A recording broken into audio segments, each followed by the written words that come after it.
आज का पहला पाठ पेतरुस के पत्र से लिया गया है।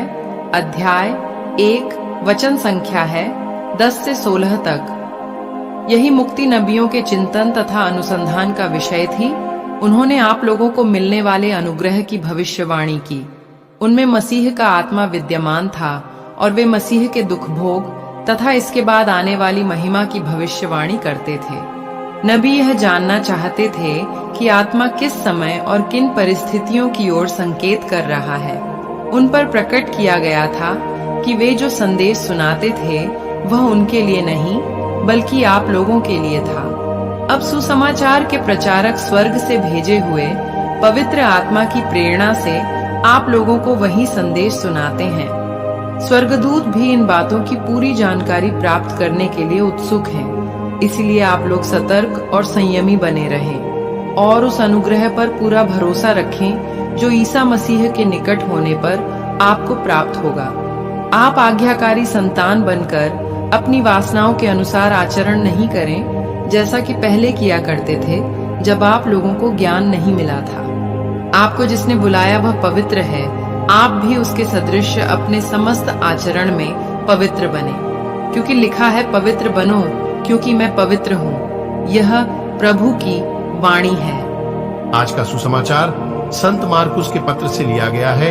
अध्याय 10 वचन संख्या है 28 से 31 तक। तब पेतरुस ने यह कहा, देखिए हम लोग अपना सब कुछ छोड़कर आपके अनुयायी बन गए हैं। ईसा ने कहा, मैं तुमसे यह कहता हूं, ऐसा कोई नहीं जिसने मेरे और सुसमाचार के लिए घर भाई बहनों, माता पिता, बाल बच्चों अथवा खेतों को छोड़ दिया हो, और जो अब इस लोक में 100 गुना न पाए घर भाई बहनें, माताएं, बाल बच्चे और खेत, साथ ही साथ अत्याचार और परलोक में अनंत जीवन।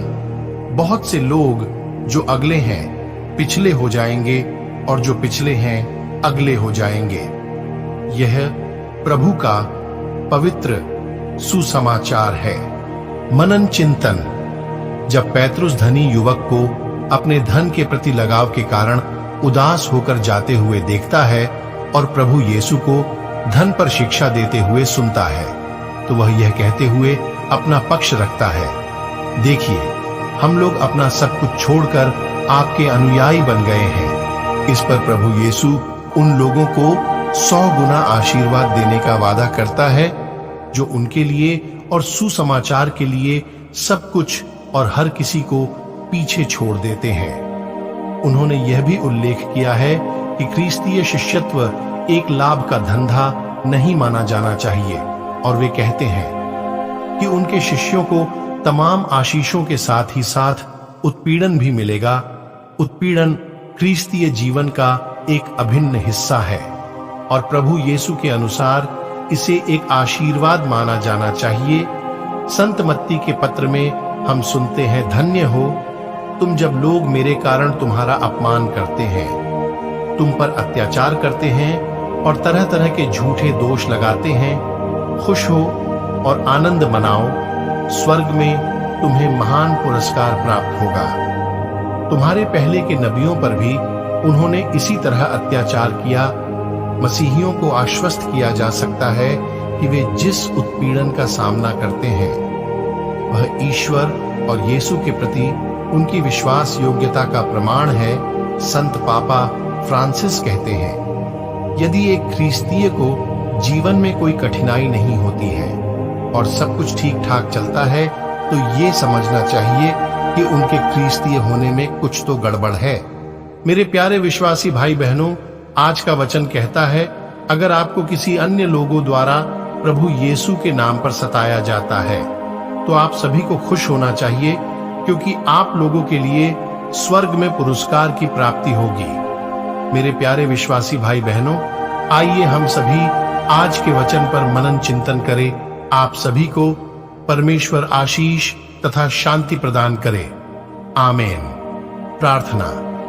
हे पिता ईश्वर, मैं आज हमारे सभी ईसाई विश्वासी भाई बहनों के लिए प्रार्थना करता हूँ। पिता, हमारे ईसाई भाई बहनों को अन्य जातियों के द्वारा सताया जाता है।